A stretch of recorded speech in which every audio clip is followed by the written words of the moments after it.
Selamat pagi Bapak Ibu Saudara sekalian. Selamat datang dalam acara Sarapan Sabda bersama saya Pak Saparman. Sarapan kita pagi hari ini dari Yohanes 13 mulai ayat yang keempat. Ini cerita Yesus membasuh kaki murid-muridnya.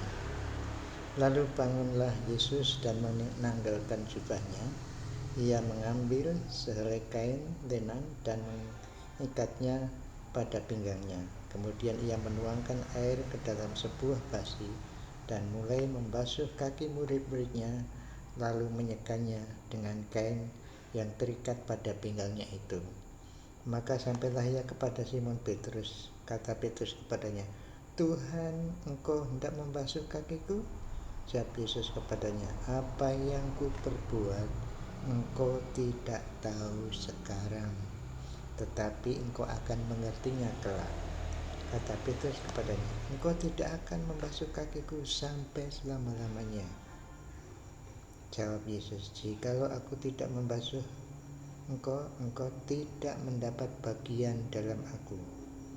Kata Simon Petrus kepadanya, "Tuhan, jangan hanya kakiku saja, tetapi juga tangan dan kepalaku." Kata Yesus kepadanya, "Barang siapa yang telah mandi, ia tidak usah membasuh diri lagi selain membasuh kakinya, karena ia sudah bersih seluruhnya. Juga kamu sudah bersih, hanya tidak semua, sebab ia tahu siapa yang akan menyerahkan dia. Karena itu ia berkata, tidak semua kamu bersih." Bapak Ibu Saudara sekalian yang dikasih Tuhan, ini kisah Tuhan yang membasuh kaki murid-muridnya. Suatu tindakan yang luar biasa. Bagaimana Yesus merendahkan dirinya, mau membasuh kaki-kaki muridnya yang seharusnya biasanya adalah seorang pembantu atau budak yang membasuh tamunya kalau datang. Nah, rupanya 12 orang ini tidak mau jadi pembantu, tapi Yesus mau membasuh kaki murid-muridnya. Suatu tindakan yang luar biasa. Dan ini katanya tindakan ini belum dimengerti oleh murid-muridnya, termasuk Petrus belum mengerti.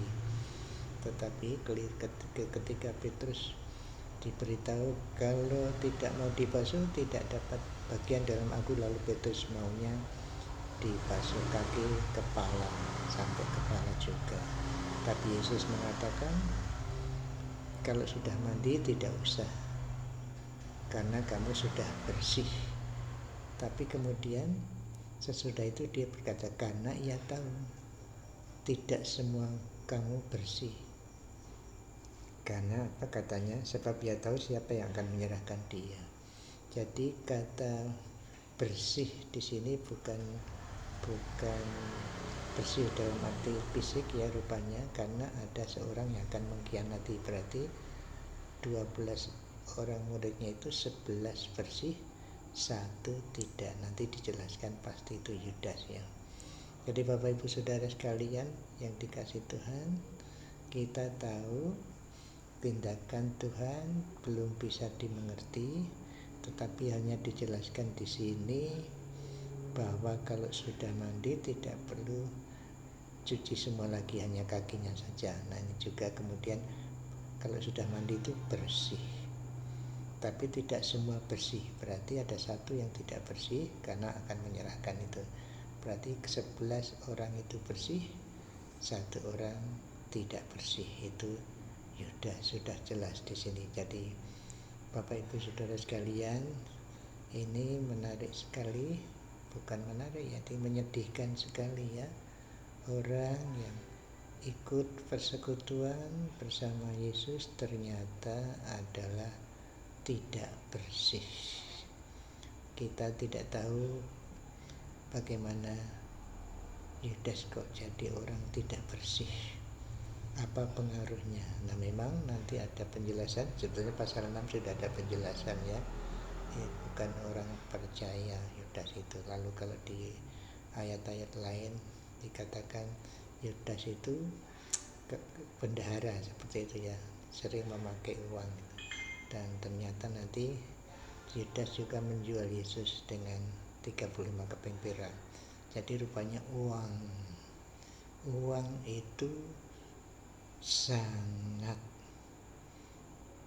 tanda petik, memang netral ya, bisa menjadikan orang baik tetapi bisa menjadikan orang jahat.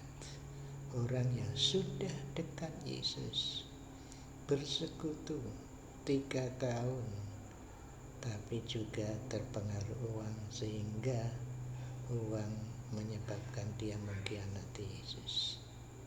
Jadi dalam persekutuan ada yang tidak bersih. Nah, kita tidak bisa menghakimi Bapak Ibu Saudara, tapi mari kita menjaga diri kita. Betulkah kita sudah bersih? Dalam arti sudah percaya betul-betul Yesus sebagai Tuhan dan Juru Selamat kita. Kita tidak usah memikir orang lain. Mari kita pikirkan diri sendiri. Sudahkah kita bersih? Sudahkah kita benar-benar percaya Yesus sebagai Tuhan dan Juru Selamat kita? Yesus yang membersihkan dosa-dosa kita. Kalau belum, sekarang ini waktunya kita mengakui bahwa kita orang berdosa, tidak bisa, tidak mampu dengan kekuatan diri kita sendiri, melalui uang, melalui pendidikan, melalui usaha hidup suci. Tidak bisa kita ketemu dengan Allah karena kita sudah berdosa. Dosa itu harus diampuni dulu. Nah, cara pengampunan dosa menurut Tuhan Yesus ada percaya kepadanya bahwa Dia anak Allah, penebus dosa, anak domba Allah yang dikorbankan untuk penghapusan dosa. Baru Bapak, Ibu, Saudara dan saya disebut bersih tadi. Ya, saya percaya Bapak, Ibu, Saudara yang mengikuti renungan ini sudah percaya. Jadi sudah bersih. Tidak seperti Yudas itu. Ya, kita sudah bersih, bukan seperti Yudas tidak bersih. Mari kita bersyukur atas kasih karunia Tuhan. Jadi itu bersih itu pemberiannya, bukan usaha kita, tapi pemberian karena kita percaya. Sehingga kita menjadi bersih dalam arti diampuni dosanya bukan karena kebaikan kita. Mari kita yang sudah bersih dalam arti karena dibersihkan, dianggap bersih oleh Tuhan, maka kita bersyukur kepadanya. Hidup mengikuti berterima kasih sehingga kita bisa berbuat baik. Bukan berbuat baik untuk dibersihkan, tapi dibersihkan dulu baru berbuat baik. Kasih karunia dulu. Dengan kasih karunia itu kita dimampukan untuk berbuat baik. Terima kasih Tuhan atas kasih karunia-Mu sehingga kami menjadi orang yang bersih.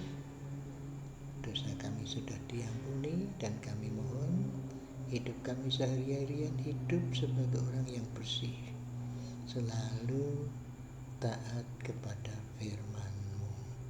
Hari ini apa yang kami dengar, apa yang kami baca dengan firman-Mu, kami mohon Tuhan memberi kekuatan kepada kami untuk kami jalani, sehingga